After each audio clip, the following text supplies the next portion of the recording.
Stage మీదనే ఉన్నట్టుండి కుప్పకూలిన hero Vishal. అసలు హీరో విశాల్‌కి ఏం జరిగింది? అసలు ఆయన ప్రాబ్లమ్ ఏంటి? హెల్త్ ఇష్యూస్ ఏంటి? ట్రీట్మెంట్ తీసుకోవట్లేదా? మెడిసిన్ తీసుకోవట్లేదా? ఇలాంటి అనుమానాలన్నీ కూడా ఇప్పుడు సోషల్ మీడియా వేదికగా చాలా మంది కూడా లేవనెత్తున్నారు. ఎందుకంటే గతంలో కూడా చూసుకుంటే ఆయన ఒక సినిమా ఎప్పుడో ఒక 11 సంవత్సరాల క్రితం చేసిన సినిమా కూడా రీసెంట్‌గా రిలీజ్ అయిందని చెప్పేసి ఆయన హెల్త్ బాగోలేకపోయినప్పటికీ కూడా అంటే 100కి ఎక్కువగానే తనకు ఫీవర్ ఉన్నప్పటికీ కూడా అది నా సినిమా కోసం నేనే రావాలి, నా సినిమాని నేనే ప్రమోట్ చేసుకోవాలని చెప్పేసి ఆయన సినిమా ఫంక్షన్‌కి రావడం. సో ఆ ఫంక్షన్‌లో అందరూ కూడా చూసి ఆయన షాక్ అయిపోయారు. సో ఎప్పుడు కూడా ఫిట్‌గా ఉండే విశాల్ ఇప్పుడేంటి ఇంత సన్నగా అయిపోయాడు, ఇంత పీలగా అయిపోయాడు. అన్నిటికీ మించి తనకి మైక్ పట్టుకోవడానికి కూడా హ్యాండ్ మొత్తం కూడా షేక్ అవుతుంది. అసలు బాడీ మొత్తం కూడా ఆయన వణికిపోతున్నాడు. అసలు ఏం జరిగిందని చాలా మంది కూడా అప్పుడు సోషల్ మీడియా వేదికగా చాలా ఎంతో టెన్షన్ పడ్డారనమాట.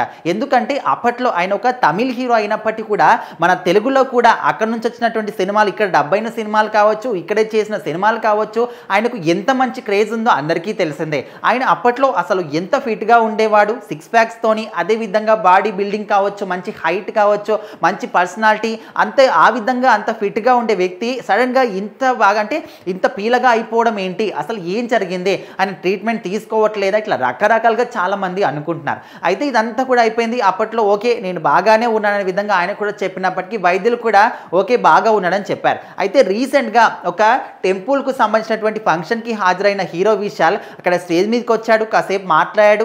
సో మాట్లాడుతున్న క్రమంలోనే కాసేపు అయిన తర్వాతనే అక్కడికక్కడే స్పృహ కోల్పోయి పడిపోవడం జరిగింది. అయితే ఏం జరిగిందో ఎవరికి కూడా అర్థం కాలేదు. కాసేపు అందరూ కూడా ఒక ట్రాన్స్లోకి వెళ్ళిపోయారు. అసలే ఈయనకి ఏం జరిగింది, ఇప్పటికీ హెల్త్ బాగాలేదు, బాగానే ఉన్నాడని చెప్పాడు వైద్యులు. మరి ఇప్పుడు ఉన్నట్టుండి మళ్ళీ ఏం జరిగిందని అందరూ కూడా టెన్షన్ పడ్డారు. సో అక్కడ నుంచి హుటాహుటిన హాస్పిటల్కి తరలించారు. సో అక్కడ వైద్యులు పరీక్షించిన తర్వాత ఓకే ప్రజెంట్ అయితే ఆయన బాగానే ఉన్నాడు. సో కొంచెం స్ట్రెస్ ఎక్కువ కావడం వల్ల ఆయన ఈ విధంగా పడిపోవడం జరిగింది. సో ప్రజెంట్ అయితే ఆయన కొంచెం నిమ్మలంగానే ఉన్నాడని అక్కడ వైద్యులు చెప్పిన తర్వాత ఆయన ఫ్యాన్స్ అందరూ కూడా కొంచెం ఊపిరి పీల్చుకున్నారని చెప్పుకోవచ్చు.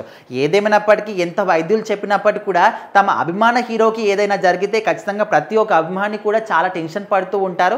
అదేవిధంగా హీరో విశాల్కి ఓన్లీ తమిళ్లోనే కాకుండా మన దగ్గర కూడా తెలుగులో కూడా చాలా మంది ఫ్యాన్స్ ఉన్నారు కాబట్టి మొత్తం చాలా మంది అయితే తొందరగా కోలుకోవాలని కోరుకుంటున్నారు.